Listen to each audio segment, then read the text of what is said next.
The first time I got to see Catello there, he was when my cousin Jeff Lohmeyer brought him up to qualify, and he had said he was a nice colt. And I qualified him that first day, and I was very impressed with his speed. What are the other things you look for the first time you drive a colt? Well, the first time you drive one, you know, to see the speed there is naturally what you'd like, but for a colt who is going to be aimed for big races, stake races, you want them to be mannered and drivable so that you can take that advantage on your opponents. Did you think right away that indeed you might have a champion on your hands? Well, I certainly knew he had the speed, Bruce. He showed a half in 57 to me without any effort at all. Last quarter in 27 and a piece, and that's highly unusual for a colt's first lifetime start. So I knew he had speed. The only thing, he was a little bit erratic, a little bit hard to drive. And that was what we aimed to work on, to bring him to this race. Cat, do you work with him in the morning, or are you just driving him in the evening? Well, this particular colt, the only time I've ever sat behind him is to race him. Jeff Lohmeyer, he trains him every day, works with him every day, and he always warms him up. All I do is he hands me the lines, and I go out and drive him. Is he stabled at the racetrack? He's at Chill Place Farms. Cat, let's go back. We want to share a couple of races of Catello and share it with the people at home and show them a little bit about this son of Nero. Now, the third race, the first victory for Catello was actually earlier this season here at the Meadowlands, and the date was July 13th. Let's go back for a moment and unveil that amazing performance again by Catello. And Cat, where are you at this point? You're not even the favorite. Well, he's at the back of the pack. I was having a little trouble steering him. You'll notice him with the white face all the way in the back, and I was having a little trouble getting him to do what I wanted. This was, it's getting close to the big race. I had to weave him in and out a little bit, steering him, which is hard for a young horse to do. And I finally worked him to the inside, and he won really. I just tapped him there on the rump a couple times, just let him know what I wanted, and he won in hand, finishing.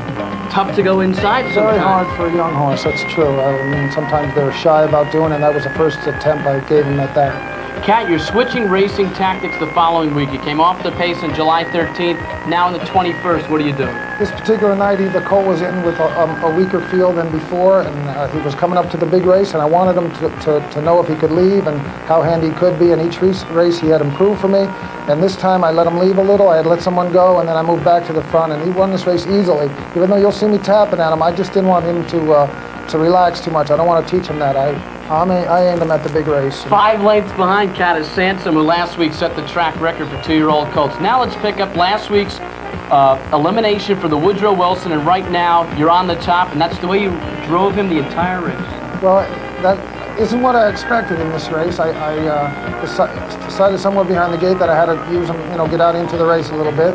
And there came a point where I had to put Rubel in the 2-hole behind me there with Ron Waples, who was a 90-to-1 shot. Didn't look that impressive. Turned out he was. The next horse to come to me was Party Whip, and Party Whip looked lame, and also the horse moving 3 wide now, Signed and Sealed, who both looked like my main competition, were both looking sore that in the scores, warming up before the race. When it got to that point, I decided that I was going to leave them there, and if they could beat them, they could beat them, because I knew I had to either have a fast second time. So. But you were going to park them out. I only decided that at the point when he moved to me, and I just felt like that's the way I had to do it. And when it's all over, I'm going to be the one responsible, so I go ahead and do it the way I see it. And here he is, Catello coming home last week in 155-3. Cat, one of the amazing things about your driving tactics, you've won 100 races here at the Meadowlands for 3 consecutive seasons, is even though sometimes you've said you pre-plan your philosophy and your strategy, here was an example last week where elements took their course and you decided as the race went on. Yeah, well, I mean, that's what's going to happen most likely tonight also. This race has got a competitive field, and I feel I have the best colts, if not the best. And I have a few ideas about what people might do, but you're going for a lot of money, and nobody's going to take it lightly, and no one's going to want to be speeding too much out there, but they don't want to be caught sleeping either. So I'm going to play it by ear, and I don't know exactly how I'm going to do it. This is an exciting time of year because every race here at the Meadowlands has $1 million purse or close to $1 million purse. Can you tell us truthfully, were you up early this morning thinking about this race, or do you just take this one as any other race? I told you earlier there, I woke up this morning at 5 o'clock with butterflies in my stomach, and they've come and gone during the day, and I have to say I'm more anxious and nervous about this race than I ever was. But I think when I get out there, it'll be just like another race, and I'll just do the best I can. Anxious and nervous, but confident? Confident. have a nice colt there, and I have a lot of faith in the way he's been prepared for the race, and I have a lot of confidence. I'm still a little nervous. Catello Manzi, one of the outstanding drivers here at the Meadowlands. Thanks for sharing some thoughts with us, and good luck with True Tone Low Bell. Thank you, Bruce.